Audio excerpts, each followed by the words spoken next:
pastor falou sobre o enterro de Alexandre o Grande, que ele foi enterrado sendo carregado pelos maiores médicos que existiam na época.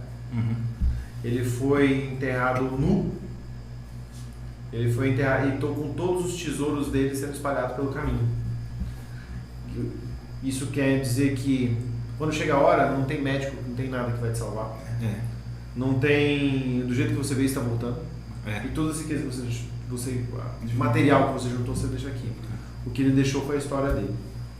E ele falou isso, e aí eu sentei do lado do meu avô por parte de pai, e ele falou assim pra mim: filho, dessa vida a gente não leva nada, só a vida que a gente leva. Isso fazia 11 anos praticamente que eu estava morando fora de casa, e eu não vi praticamente meu avô materno falecer, eu não vi minha avó materna praticamente falecer. Eu estava focado em ser rico, era a única coisa que eu queria na minha vida naquela época, e não deixei de lado o que era mais importante, que era a minha família. E eu falei, eu tinha uma carreira brilhante, eu era um cara assim, muito destacado no que eu fazia na área financeira. Isso eu tinha 24, 25 anos na época. E já tinha desenhado essa carreira inteira. E eu falei, eu vou embora. Minha mãe falou, você tá louco. Eu falei, eu vou embora. Ela falou, você tá doido, você não vai embora. Eu falei, eu vou embora. Morava em São Paulo, morava num apartamento lá em Moema. Eu falei, vou embora, eu vou ficar perto da minha família, vou ficar perto de você, vou ficar perto do meu pai. E vim embora. Vim embora pra Marília, e foi a melhor coisa que eu fiz na minha vida. Porque de lá eu consegui estar perto da minha família, consegui, vamos dizer assim, eu falo que eu não acredito em coincidência, eu acredito em cristocidências, né? Também. Então eu fui pra São Paulo a trabalho, conheci minha esposa lá, a Rê eu conheci em São Paulo. Em São Paulo, conheci ela no restaurante de São Paulo, e falei, pô, você é de Marília, conhecemos, deu aquele match, e falei, nossa, deu nós. Que louco. Ela mandou um partinho. Eu falei, cara, essa mulher que eu quero pra mim, mano. Eu falei, essa aí que eu quero pra mim. Até isso aí. Aleatório, foi? Tipo... Foi. Eu falei, eu falo até isso aí, eu sou meio empreendedor, porque eu vou atrás daquilo que eu quero. O foco era aquele. E aí eu conheci ela em fevereiro pra março, mais ou menos assim, em 2015. Em abril, dia 4 de abril, que foi o aniversário de Marília, eu fiz isso propositalmente para não esquecer a data, tá só pra Começamos a namorar, e em junho do ano seguinte a gente estava casando. Nossa, legal. Comecei a namorar, eu falei assim, 6 meses depois eu falei, eu quero casar com essa mulher. Que legal. Eu quero mesmo. E cara, nesse meio termo, assim, eu voltei para Marília e voltei praticamente para estacar zero aqui. Eu não voltei para ser o filho do dono da empresa. Isso eu poderia ter sido lá atrás. Aí a gente volta uma parte longa da história, quando o Pedro tinha 17 anos. 16 anos, eu até então queria fazer música na minha vida, né? Meu pai músico? Sou. Meu pai falou, cara, música, velho, você quer fazer música? Eu falei assim, pô pai, eu quero. Eu falei, tá bom, você quer fazer música, você faz música. Aí ele falou assim, eu acho que você pode atrelar a música a outra coisa, né? Meu pai, tipo, ele é,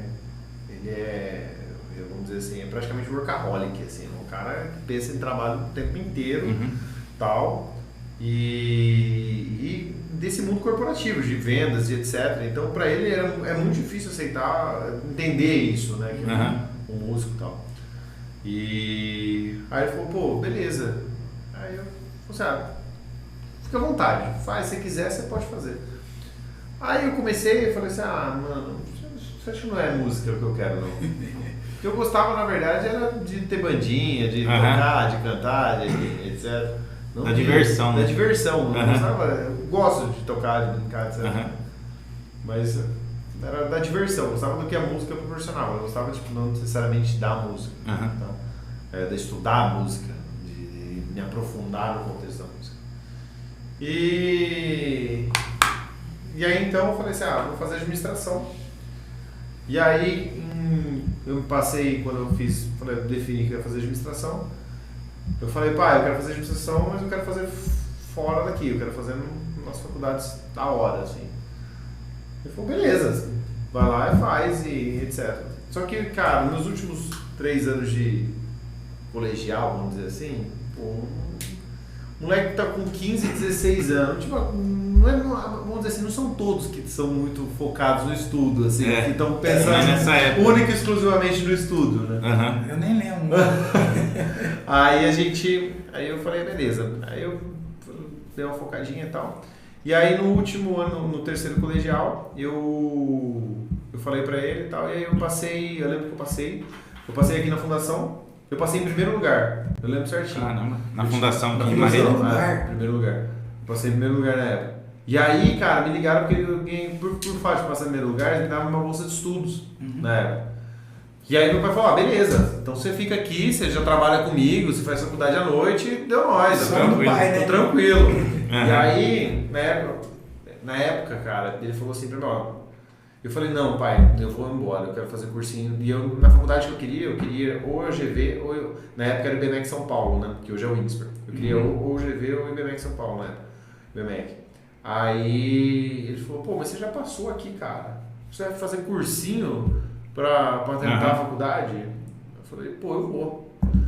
Ele falou assim, não, faz o seguinte, então se você ficar aqui eu te dou um Astra Zero, era o carro da moda, era o carro mais da hora da galáxia, porque ele fez a conta, não vou pagar a faculdade, não vou pagar...